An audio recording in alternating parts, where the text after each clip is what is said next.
और well drain मिट्टी बनाएं, हल्का पोरस और भुरभुरा बनाएं। तो दोस्तों मिट्टी को हल्का पोरस और भुरभुरा वेल ड्रेन बनाने के लिए हमने दोस्तों यहाँ पे दोस्तों हम गमले में थोड़ी सी मिट्टी डालने के बाद बीच में रखेंगे तुलसी के पौधे को। तो दोस्तों इसी तरह से आपको थोड़े से मिट्टी डाल लेना है, फिर बीच में पौधे को। इसका सबसे पहला नंबर पर हम गुण बता रहे हैं दोस्तों, ये जो हम ऊपर से मंजरी को कटिंग किए हैं, इसके ऊपर वाले फूल को जो हमने अभी कटिंग किया दोस्तों, तो दोस्तों आप इस फूल को देख रहे हैं। तो हेलो दोस्तों, राधे राधे, कैसे हैं आप लोग। स्वागत है आप सभी का ग्रीन लाइफ गार्डन में। तो दोस्तों आज हम जानेंगे तुलसी के पौधे के बारे में। तो दोस्तों आप यहाँ पे देख सकते हैं कि ये जो तुलसी का पौधा है अचानक से सूखने लगा है और इसके सभी पत्ते भी झड़ने लगे हैं। तो दोस्तों अगर आपका भी तुलसी का पौधा इस तरह से अचानक से सूखने लगे हैं, उसके सारे पत्ते झड़ने लगे हैं, तो कैसे आप उसे सही कर सकते हैं, फिर से हरा भरा तंदुरुस्त कर सकते हैं। ऐसे भी कहा गया है दोस्तों कि घर में कोई भी सूखा हुआ पौधा या मरा हुआ पौधा नहीं रखना चाहिए, और खास करके दोस्तों कोई भी पूजा पाठ वाला पौधा या ऐसा कोई भी आपका पौधा जिसमें आप पूजा पाठ करते हैं या शुभ प्लांट हो, ऐसे सूख जाए या मर जाए, तो दोस्तों उसे तो बिल्कुल ही ना रखें अपने घर में। अगर ऐसे पौधे आपके घर में रहेंगे दोस्तों, तो इससे होगा क्या कि नेगेटिव एनर्जी इंप्रेस होती है, यानी नकारात्मक ऊर्जाओं का आपके घर में वास होगा, जिससे आपका मन अशांत रहेगा, आपके घर में प्रॉब्लम खड़ा होगी। तुलसी का पौधा दोस्तों एक ऐसा प्लांट है जो दोस्तों धार्मिक रूप से पूजा पाठ में भी यूज किया जाता है, इसे एक शुभ प्लांट के रूप में भी जाना जाता है। तो दोस्तों आज हम इस तुलसी के पौधे की ट्रीटमेंट करने वाले हैं, जिससे दोस्तों ये तुलसी का पौधा फिर से हरा भरा और तंदुरुस्त हो जाए। और दोस्तों आज हम इसके सारे गुण और इसके फायदे भी जानेंगे। तो दोस्तों आप लोग वीडियो में पूरा बने रहिएगा। चलिए करते हैं स्टार्ट। तो दोस्तों इस पौधे को सही करने के लिए सबसे पहले हम इस पौधे को इस गमले से बाहर निकालेंगे, यानी इसकी मिट्टी को हम अलग करेंगे। दोस्तों इसका रीजन है क्योंकि दोस्तों इसे हम मिट्टी से अलग करेंगे तो इससे पता चलेगा कि हमारा मिट्टी हार्ड है या सॉफ्ट है, और यानी मिट्टी में फंगस लगा है या नहीं।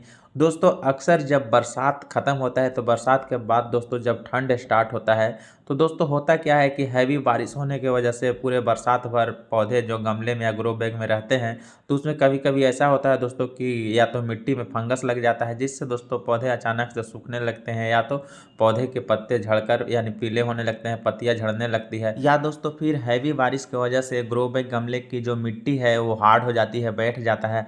तो हार्ड मिट्टी होने की वजह से है जो दोस्तों की पौधे के रूट में अच्छे से न्यूट्रिशन नहीं मिल पाता है। पौधे के रूट में अच्छे से हवा पानी भी चाहिए, क्योंकि दोस्तों अगर पौधे की जड़ यानी रूट में अच्छे से पानी नहीं जाएगा, अच्छे से उसमें हवा नहीं लगेगा, तो दोस्तों आप यहाँ पे देख सकते हैं कि इस तुलसी के पौधे में दोस्तों कोई भी फंगस नहीं लगा है, इसका रूट बिल्कुल फ्रेश है दोस्तों। इसका अचानक से सूखने और मरने का कारण है दोस्तों कि इसमें अच्छे से पानी और हवा नहीं जा पा रहा था, इसको न्यूट्रिशन नहीं मिल पा रहा था, इसका जो मिट्टी है दोस्तों हार्ड हो गया था। और इसका मिट्टी जो हार्ड होने का कारण है दोस्तों पूरे बरसात का हैवी बारिश का पानी झेलने की वजह से इसकी सारी मिट्टी जो है बैठ गया है। देख सकते हैं कितना हार्ड है दोस्तों। और दोस्तों ये पौधा एक ही बारिश का नहीं, ये 2 बारिश का पानी झेल चुका है। ये पौधा 2 साल का हो गया है, तो ये 2 साल में दोस्तों इसकी पूरी मिट्टी हार्ड हो गया है। तो दोस्तों ऐसे ही अगर आपके भी पौधे अचानक से सूखने लगे, मरने लगे, तो उसे दोस्तों गमला या ग्रो बैग से पहले बाहर निकालिए, देखिए कि उसकी रूट में कोई फंगस लगा हुआ है या दोस्तों मिट्टी हार्ड हो गया है। मिट्टी हार्ड हो गया है दोस्तों, तो मिट्टी फिर से उसके लिए नया बनाएं और वेल ड्रेन मिट्टी बनाएं, हल्का पोरस और भुरभुरा बनाएं। तो दोस्तों मिट्टी को हल्का पोरस और भुरभुरा वेल ड्रेन बनाने के लिए हमने दोस्तों यहाँ पे मिट्टी लिया है 40%, 20% दोस्तों हमने इसमें रेत डाला हुआ है, इसमें दोस्तों 30% हमने डाला है कोकोपीट, और दोस्तों 20% हमने डाला है पुराना वाला गाय का गोबर। गाय का गोबर के जगह पे दोस्तों आप वर्मी कंपोस्ट भी डाल सकते हैं, ये भी दोस्तों बहुत अच्छा होता है, लेकिन दोस्तों हम गाय का गोबर ही यूज करते हैं पुराना वाला, क्योंकि दोस्तों गाय का गोबर में पौधे के लिए न्यूट्रिशन भी काफ़ी अच्छे होते हैं। लेकिन दोस्तों गाय का गोबर 5-6 महीना पुराना वाला होना चाहिए, और दोस्तों ये आपको बिल्कुल फ्री में मिल भी जाएगा, क्योंकि दोस्तों आपके अगल बगल में भी खटाल होगा तो वहाँ से भी ले सकते हैं, आपके घर में गाय होगा तो और भी अच्छा है। अब दोस्तों मिट्टी बनाने के बाद हमने लिया है ये सीमेंट वाला गमला। तो दोस्तों गमला लेने के बाद इसमें मिट्टी आपको भरने से पहले आपको इसका ड्रेनेज होल को चेक कर लेना है। अगर दोस्तों ड्रेनेज होल जाम हो गया है तो उसे सही कर लें, और दोस्तों ड्रेनेज होल अगर नहीं बना हुआ है तो ड्रेनेज होल उसमें ज़रूर बना लें, क्योंकि दोस्तों अगर ड्रेनेज होल नहीं होगा आपका ग्रो बैग गमला में, तो दोस्तों अगर आप पौधे में पानी डालिएगा तो दोस्तों सारा पानी दोस्तों आपका ग्रो बैग गमला में ही जमा रह जाएगा, जिससे दोस्तों आपके पौधे में फंगस लग जाएगी, आपका पौधा का जड़ सड़ जाएगा और पौधा आपका खराब हो जाएगा। तो दोस्तों आपको ग्रो बैग गमला में ड्रेनेज होल बनाने के बाद आपको कोई टाइल्स या पत्थर का टुकड़ा लेना है। उसके बाद दोस्तों इस तरह से टाइल्स या पत्थर के टुकड़े को ड्रेनेज होल के ऊपर रख दीजिएगा, जिससे दोस्तों ड्रेनेज होल डायरेक्ट जाम ना हो जाएगा। दोस्तों डायरेक्ट ही मिट्टी फिलिंग कर दीजिएगा तो ड्रेनेज होल का जो छिद्र है दोस्तों मिट्टी से जाम हो जाएगा। अब दोस्तों टाइल्स पत्थर का टुकड़ा रखने के बाद ड्रेनेज होल के ऊपर इसमें डालेंगे हम दोस्तों गार्डन का वेस्टेज मटेरियल, जो भी गार्डन का सूखी पत्तियां टहनियाँ वगैरह है, तो उसको दोस्तों आप ग्रो बैग गमले में नीचे भर दीजिए, जिससे दोस्तों वो हम पत्थर टुकड़ा रखे हैं वो खिसके ना। और इससे दोस्तों हमारे और भी फायदे हैं कि इसमें दोस्तों जो हम मिट्टी फिलिंग कर रहे हैं मिट्टी भी हमारा बहुत कम लगेगा। तो इस तरह से कम मिट्टी में भी दोस्तों आपका ग्रो बैग गमला भर जाएगा। दोस्तों गार्डन का वेस्टेज मटेरियल की जगह पे आप किचन का वेस्टेज मटेरियल भी डाल सकते हैं, जैसे कि फलों के छिलके, सब्जियों के छिलके वगैरह। अब दोस्तों हम गमले में थोड़ी सी मिट्टी डालने के बाद बीच में रखेंगे तुलसी के पौधे को। तो दोस्तों इसी तरह से आपको थोड़े से मिट्टी डाल लेना है, फिर बीच में पौधे को रखना है सेंटर में, उसके बाद फिर से ऊपर से आपको मिट्टी को फिलिंग करना है। दोस्तों मिट्टी को अच्छे से फिलिंग कर लीजिएगा और थोड़ा सा जो है आपका ग्रो बैग गमला जो भी हो लगभग 2 से 2.5 इंच खाली ही रखना है। फिर मिट्टी को फिलिंग करने के बाद दोस्तों हल्के हल्के हाथों से आपको पुश कर देना है मिट्टी को, जिससे दोस्तों ये जो हम पौधा रखे हुए हैं पौधा हिले डुले नहीं, क्योंकि दोस्तों इसका जो रूट है अभी पकड़ा हुआ नहीं है और पौधा भी काफ़ी बड़ा है। तो दोस्तों अगर पौधे को मिट्टी को पुश नहीं कीजिएगा तो पौधा जो है से पानी जब आप डालिएगा तो मिट्टी सारा बैठ जाएगा और पौधा फिर झुक जाएगा। तो इसलिए दोस्तों आप पौधे में मिट्टी डालें यानी गमले में मिट्टी को फिलिंग करने के बाद आप मिट्टी को हल्के हल्के हाथों से चारों तरफ से दबा दीजिएगा। इससे दोस्तों आपका पौधा सीधा खड़ा रहेगा और पौधा भी हिले डुलेगा नहीं। तो अब जो है सो दोस्तों इस गमले में हम एक फ्लावर का प्लांट भी लगा दे रहे हैं। ये दोस्तों है पोर्टुलका का फूल, यानी इसे 10 बजीवा फूल भी बोलते हैं हिंदी में। तो दोस्तों इस फूल को हम लगा दे रहे हैं। इस तरह से दोस्तों आप तुलसी वाले गमले में एक फूल का भी पौधा लगा दीजिएगा इस तरह से। और दोस्तों ये जो 10 बजीवा फूल है इसका नाम इसलिए है दोस्तों कि ये मॉर्निंग यानी सुबह के समय में 9 से 10 के बीच में खिल भी जाते हैं और इसके दोस्तों रंग बिरंगे कलर्स भी आते हैं। तो दोस्तों इसके 2-3 कलर आप मिक्स करके इस तरह से लगा दीजिएगा। तो दोस्तों नीचे में जब आपका तुलसी वाला गमला में फूल खिलेगा सुबह में, दोस्तों और भी सुंदर लगेगा देखने में आपका। इस तरह से तुलसी वाला गमला डेकोरेट भी हो जाएगा। तो दोस्तों इस फूल को भी आप जरूर से तुलसी वाले गमले में लगा दीजिएगा, बहुत ही अच्छा लगेगा। अब दोस्तों हमारा पौधा इस तरह से पूरी तरह से ट्रांसप्लांट हो गया है नई मिट्टी में और नया गमला में। लेकिन दोस्तों अभी पौधे का पूरी तरह से ट्रीटमेंट यानी इलाज पूरा तरह से अभी कंप्लीट नहीं हुआ है, अभी बहुत ही इसमें काम बाकी है। लेकिन दोस्तों चलिए इससे पहले हम इसके बारे में जान लेते हैं इसके क्या क्या गुण है, इसके कौन कौन से खासियत। तो इसका सबसे पहला नंबर पर हम गुण बता रहे हैं दोस्तों, ये जो हम ऊपर से मंजरी को कटिंग किए हैं, इसके ऊपर वाले फूल को जो हमने अभी कटिंग किया दोस्तों, तो दोस्तों आप इस फूल को देख रहे हैं, इसके जो फूल उसमें जब सूख जाते हैं दोस्तों, जब ये पक जाते हैं तो इसके फूल ऑटोमेटिक अपने झड़ जाते हैं और झड़ने के बाद दोस्तों फिर से पौधे निकल आते हैं। लेकिन दोस्तों आपको इस फूल को ऊपर वाले को कटिंग कर लेना है, इसके मंजरी को आपको स्टोर करके रख लेना है दोस्तों और डेली सेवन करना है दोस्तों। 1 महीना तक आप डेली सेवन कीजिएगा, ज़्यादा नहीं करना है। ये देखिए जितना हमने कटिंग किया है एक कली को उतना ही बस डेली आपको सुबह खाली पेट खाना है दोस्तों। और इसको खाने का जो तरीका है दोस्तों, डायरेक्ट से एक बैग पानी से नहीं पी जाना है दोस्तों, इसे आप मुंह में रख लीजिएगा और धीरे धीरे चिबाते चिबाते चूसते हुए खाना है दोस्तों। जैसे पान कोई खाता है या गुटखा खाता है तो दोस्तों 5-10 मिनट में धीरे धीरे करके खाता है, उसी तरह से दोस्तों इसको धीरे धीरे चूसते हुए रस को इसको गटकते जाना है। तो इस तरह से इसका सेवन दोस्तों आप डेली सुबह खाली पेट 1 महीना तक कीजिएगा। उसके बाद दोस्तों इसका रिजल्ट आपको खुद पता चलेगा, आप हमें कमेंट करके ज़रूर बताइएगा इसका रिजल्ट के बारे में, क्योंकि दोस्तों इसके बहुत सारे फायदे हैं। हम आपको बताते हैं दोस्तों कि तुलसी एक औषधीय गुणों का खान है दोस्तों, इसे आयुर्वेदिक प्लांट, आयुर्वेदिक माँ के रूप में जाना जाता है दोस्तों। आपके अंदर की इम्यूनिटी क्षमता को बूस्ट करेगा, आपके अंदर की रोग प्रतिरोधक क्षमता को बढ़ाएगा दोस्तों। जो भी छोटी मोटी बीमारी होता है वो तो होगा ही नहीं दोस्तों, जैसे सर्दी, खांसी, जुकाम, टाइफाइड, मलेरिया, ये सब तो होना ही नहीं है दोस्तों। अगर दोस्तों एस्नोफेलिया, अस्थमा का बीमारी हो वो भी ठीक करेगा। आपके बॉडी के अंदर अगर कोई भी इन्फेक्शन हो, एलर्जी हो वो भी ठीक करेगा। आपके पेट में कोई भी गैस बनता हो, एसिडिटी का, गैस का शिकायत हो, कब्ज हो वो भी ठीक करेगा।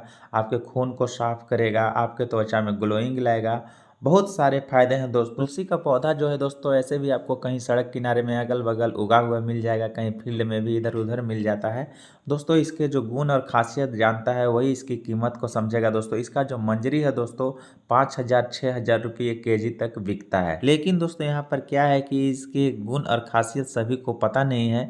लोग इसे केवल धार्मिक मतलब पौधा है यानी पूजा पाठ करने वाला पौधा के रूप में ही जानते हैं दोस्तों हम आपको बता दें कि अगर दोस्तों इसमें मंजरी नहीं आ रहे हैं ऊपर में, क्योंकि मंजरी तो दोस्तों लेट से आता है, जब आपका पौधा मैच्योर हो जाएगा तभी इसमें फूल आएंगे, मंजरी आएंगे। तो दोस्तों मंजरी जब तक नहीं आ रहे हैं तो दोस्तों इसके पत्ते को भी आप सेवन कर सकते हैं। तुलसी का जो पत्ता है सुबह में 5-6 पत्ते को तोड़िए और डेली उसका सेवन कीजिए सुबह में खाली पेट ही, उसी तरह चबा चबा के, या तो फिर काढ़ा बना के भी पी सकते हैं या चाय में भी उबाल के कॉफ़ी मतलब चाय जैसा पी सकते हैं। इससे भी दोस्तों आपको उसी तरह का बेनिफिट होगा, लेकिन दोस्तों जैसा मंजरी से आपको बेनिफिट होगा इसका फूल का सेवन करने से, उससे थोड़ा स्लो होता है पत्ता खाने से। लेकिन दोस्तों मंजरी जब आपके पौधे में आएंगे तो दोस्तों उसको आप स्टोर करके रख लीजिएगा। अगल बगल आपके तुलसी के पौधे उगे होंगे तो उसके मंजरी को आप स्टोर करके रख लीजिएगा। उसका रिजल्ट बहुत ही फास्ट मिलता है दोस्तों। अब एक बार इस्तेमाल कीजिएगा, उसके बाद दोस्तों आप हमारे वीडियो पर कमेंट करके खुद बताइएगा। तो दोस्तों हमने तो यहाँ पर तुलसी के पौधे के बारे में उसके गुण और खासियत को आपको बताया, लेकिन दोस्तों अब हम तुलसी के पौधे को जो हमने नया गमला नया मिट्टी में लगाया है तो दोस्तों हम इसकी थोड़ी सी हजामत भी बना लेंगे। हजामत का मतलब कि दोस्तों इसकी सारी पुरानी टहनियाँ को आपको कटिंग कर देना है। इसके बाद दोस्तों इसमें फिर से न्यू टहनियाँ, न्यू ब्रांचेस, न्यू पत्तियाँ आएंगे और फिर से आपका तुलसी का पौधा हरा भरा और पूरा तरह से घना हो जाएगा। तो दोस्तों इसी तरह से आपको करना है। तो यहाँ पे हमने सारी टहनियों को कटिंग कर दिया दोस्तों, इस तरह से देख लीजिए फ्रेश हो गया है। और अब दोस्तों इसमें फिर से न्यू पत्तियाँ, न्यू ब्रांचेस जितने आएंगे तो दोस्तों ये पौधा फिर से और भी घना हो जाएगा और हरा भरा हो जाएगा। अब दोस्तों यहाँ पे आप पूछेंगे कि हमने पुराने वाले ही पौधे को क्यों फिर से लगाया, हम नया पौधा भी लगा सकते थे। तो दोस्तों हम आपको बता दें कि नया पौधा हम लगाएंगे तो वो फिर दोस्तों बड़ा होगा, मैच्योर होगा, फिर दोस्तों उसमें लेट से उसमें फ्लावरिंग होगा, मतलब मंजरी लगेगा। अब दोस्तों ये हमारा तुलसी का पौधा जो है 2 साल का पुराना है और दोस्तों इसके पौधा जो जड़ है, स्टेम है, मजबूत हो गया है। और दोस्तों इस तरह से ये पौधा जल्दी झुकेगा, गिरेगा भी नहीं। जैसे कि तेज़ आंधी पानी कभी आता है तो नया पौधा जो है दोस्तों जल्दी से मजबूत नहीं होता है और वो तेज़ आंधी पानी में टूट जाता है या झुक जाता है। और ये जो दोस्तों हमारा पौधा है पुराना हो गया, इसकी वजह से ये तेज आंधी पानी को भी झेल लेता है और सीधा खड़ा रहता है। अब ये जो आप मेरे हाथों में देख रहे हैं दोस्तों, ये है एलम यानी फिटकिरी। हम आपको बता दें दोस्तों कि फिटकिरी जो है एक प्राकृतिक खनिज पदार्थ है जो दोस्तों प्राचीन समय से दवाइयाँ बनाने में और घरेलू कामों में इस्तेमाल किया जाता है। इसमें दोस्तों एंटीवायरल और एंटी फंगल गुण भी बहुत कमाल के पाए जाते हैं। इसको यूज करने से दोस्तों कोई भी संक्रमण और एलर्जी नहीं होता है। आपको दोस्तों पता होगा कि जैसे इसे अभी सैलून वगैरह में भी इस्तेमाल किया जाता है, जैसे कि शेविंग करते समय अगर कहीं पर कट लग जाए तो दोस्तों इस तरह से फिटकिरी को लगा देने से ब्लड भी निकलना बंद हो जाता है और उसमें कोई भी मतलब इन्फेक्शन वगैरह होने का चांस नहीं होता है। तो दोस्तों हम इसलिए फिटकिरी का पानी यूज करेंगे ये तुलसी के पौधे में। दोस्तों ये गार्डन में भी इस्तेमाल किया जाता है पौधों में। तो दोस्तों यहाँ पे फिटकिरी को आपको ले लेना है, ये दोस्तों काफ़ी सस्ता भी होता है। तो दोस्तों फिटकिरी को लेने के बाद दोस्तों पानी में आपको इस तरह से एक टब में या बाल्टी में पानी ले लेना है और पानी में दोस्तों 1 मिनट के लिए या तो डाल के छोड़ दीजिए या इस तरह से राउंड राउंड घुमा दीजिए 30 से 40 सेकंड तक। इस तरह से दोस्तों फिटकिरी का अंश पानी में आ जाएगा और दोस्तों उस पानी को आपको पौधे पे छिड़काव कर देना है, जो कि जहाँ जहाँ पे हम पौधे में कट लगाए हैं, पौधे की टहनियाँ को कटिंग किए हैं, उसमें दोस्तों कोई भी इन्फेक्शन वगैरह नहीं हो, जिससे दोस्तों उसमें अच्छी ब्रांचेस निकलेगा। अगर दोस्तों पौधे में फंगस लग जाएगा, इन्फेक्शन हो जाएगा तो दोस्तों पौधे में ग्रोथ नहीं होगी। और दोस्तों जो भी बचा हुआ पानी है आपको पौधे के जड़ में डाल देना है। तो इस तरह से दोस्तों ना पौधे के जड़ में कोई भी फंगस लगेगा और पौधे में ग्रोथ भी अच्छा होगा और पौधे की मिट्टी भी हमेशा सेफ रहेगा। तो दोस्तों यहाँ पे फिटकिरी वाला पानी को इस तरह से हमने यूज किया। तो इसी तरह से दोस्तों आपको तुलसी के पौधे को पूरी तरह से ट्रांसप्लांट करना है। तो दोस्तों अगर आपके भी घर में कोई भी प्लांट इस तरह से सूख रहा होगा, ख़राब हो रहा होगा, तो सेम इसी तरीक़ा से आप सभी प्लांट को अप्लाई कर सकते हैं और इसी तरीक़ा से स्टेप बाय स्टेप कीजिएगा। हम आपको 100% गारंटी देते हैं दोस्तों कि आपका फिर से प्लांट पूरी तरह से हरा भरा हो जाएगा और पूरी तरह से घना भी हो जाएगा। अब इतना करने के बाद दोस्तों आपको पौधे को डायरेक्ट धूप में नहीं रखना है, क्योंकि दोस्तों पौधा अभी नाजुक स्थिति में, इसे रिकवरी होने में समय लगेगा। तो दोस्तों पौधे को ऐसी जगह पर रखिएगा जहाँ पर सुबह की 1 से 2 घंटा का केवल धूप मिले और फिर दिन भर छाया रहे। इससे पौधा जल्दी रिकवरी करेगा और उसमें जल्दी ही न्यू ग्रोथ आने लगेगा। फिर दोस्तों जब ग्रोथ आ जाएगा तो पौधे को आप पूरा सनलाइट में रख दीजिएगा और उसे अच्छी से देख रेख कीजिएगा। तो दोस्तों आप यहाँ तक पूरा वीडियो देखे होंगे तो आपको पूरा समझ में आ गया होगा स्टेप बाय स्टेप। तो दोस्तों और भी कोई जानकारी चाहिए तो कमेंट जरूर कीजिएगा और वीडियो को लाइक करके चैनल को सब्सक्राइब जरूर कर लीजिएगा। तो मिलते हैं नेक्स्ट वीडियो में दोस्तों, तब तक के लिए धन्यवाद एंड राधे राधे।